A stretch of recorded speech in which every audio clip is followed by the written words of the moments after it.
What's up, guys? Week 4 stock report. After rewatching the All-22, we'll see how long we make it. Last year, up until Halloween, I rewatched all the games, and then that was it. But I rewatched this one against the Dolphins, and I'd say probably 80% of the stuff you could see on broadcast. I know we talk about All-22 like it's the Watergate tapes, but there's only a few things that you could pick out.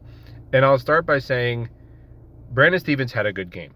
Right, I know there's certain guys we always go back to, like Stephens, Clemens, Lazard, for not for no reason. But Brandon Stephens, week 1 he was a complete liability. Week 2 the whole team was bad. The last 2 weeks Brandon Stephens has looked like a mid starting corner.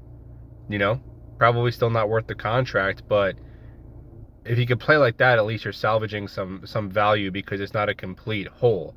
Like he had that nice pass breakup on that first drive when they were able to get them the first stop they got to hold Miami to a field goal.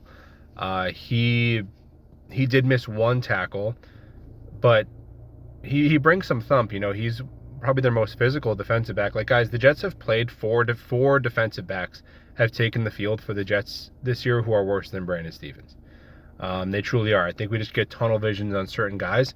And Michael Clemens, yeah, I'm sure he'll commit one more dumb penalty at some point this year.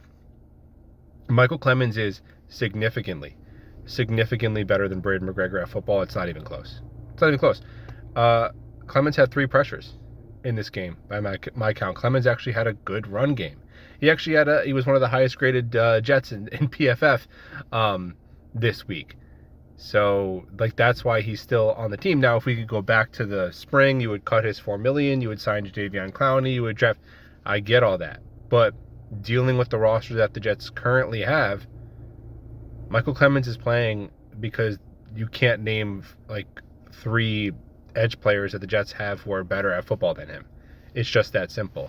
And I thought that he did have a pretty good game based on expectations. So just pointing out 2 guys who are not necessarily fan favorites who I thought did a good job.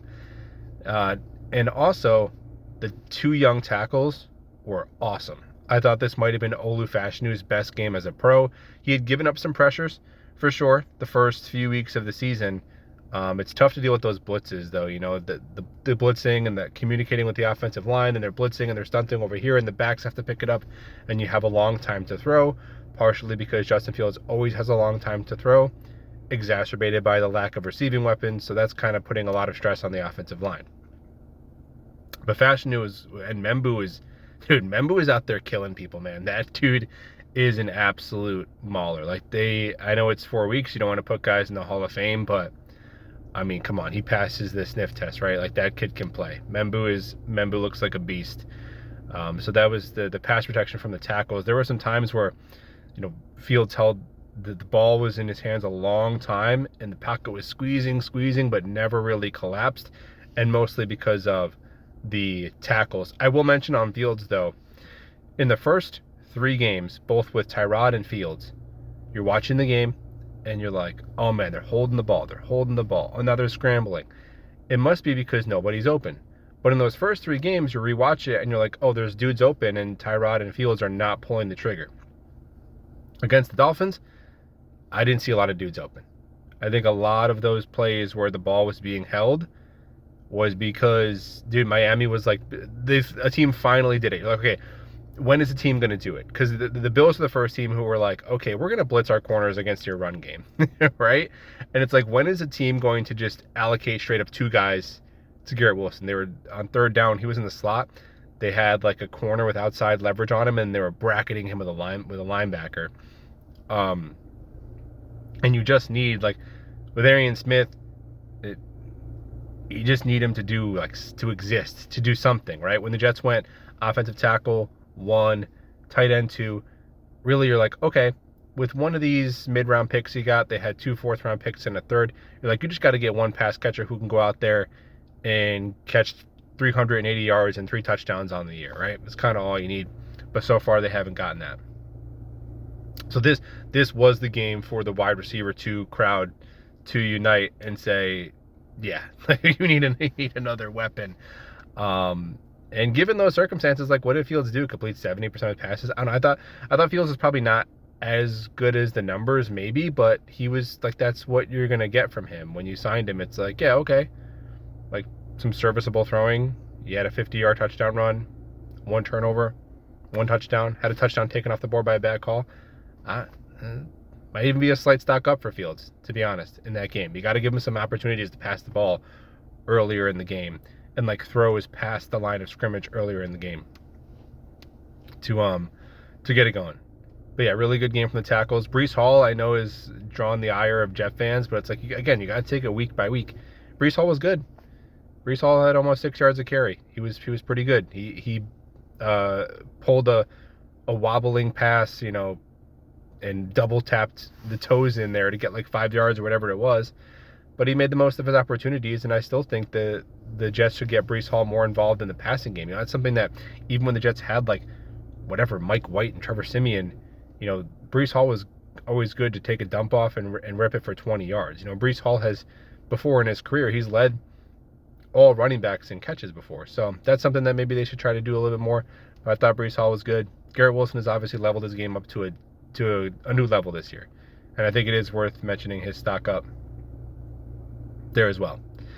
Some other guys did okay, like Will McDonald, Mason Taylor. He did have a drop and he did fall down to cost himself some yards, and he did commit a penalty, but he also had 6 catches for 60 yards. So Mason Taylor, you're seeing some chops with him, like even like some nice awareness where he'll settle in zone or he'll make a catch and then kind of cut back and get upfield and go get the first down. Like, okay, football player, right? That's all you want to see. All right, we a football player, Mason Taylor, cool.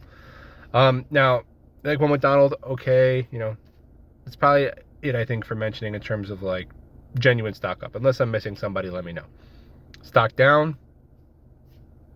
Not to kill the same list of characters, but again, the slot corners between Michael Carter, who got injured, and Isaiah Oliver, that is why they traded for that dude out of Tennessee. It's not because of Stevens, and it's not because they don't trust A.Z. Thomas. That guy's playing nickel. I would bet my mortgage on it because they don't have a playable nickel corner. Tony Adams, I just recorded a video before this. Don't know which one is going up first yet, but Tony Adams made me need to be cut or benched. That I can't unsee that pathetic tackle attempt by Tony Adams. It was so bad. It was so bad. So that was bad by him. Kiko Mauagoa, he missed 1 tackle and he did have the penalty, but it's back-to-back weeks where at least he's shown, like, for a 5th-round rookie, like, can you show me you're capable in one phase? And I think playing downhill against the run, Kiko Mauagoa has shown a little bit of ability in the last 2 weeks. It's like, okay, are you all right? So it's like you see there's one thing this kid kind of can do that warrants him being drafted. All right, I'll take it. Tyler Barron, haven't really quite gotten that yet. We'll see. Yeah, and Steve Wilkes, stock down again because the defense is like bottom 3 in a bunch of different categories, and there's just no reason why it should be that bad.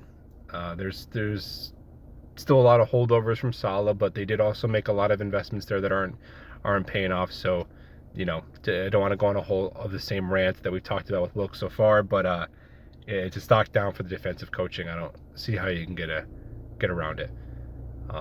And like for Josh Reynolds, like the stock down for the secondary wide receivers like Josh Reynolds, Lazard, even like Smith. I know he's a rookie, but you'd like to see something there. It's really just Garrett Wilson, Mason Taylor, and Breece Hall in the pass catching unit. So hopefully they got an opportunity against Dallas. Look, it's just going to be, I don't know, I think this Jets offense is going to have to score a minimum of 30 points because I think Dallas is going to be able to move the ball on us pretty good. But it's a good opportunity for Fields and Engstrom in the offense, and we'll talk about soon.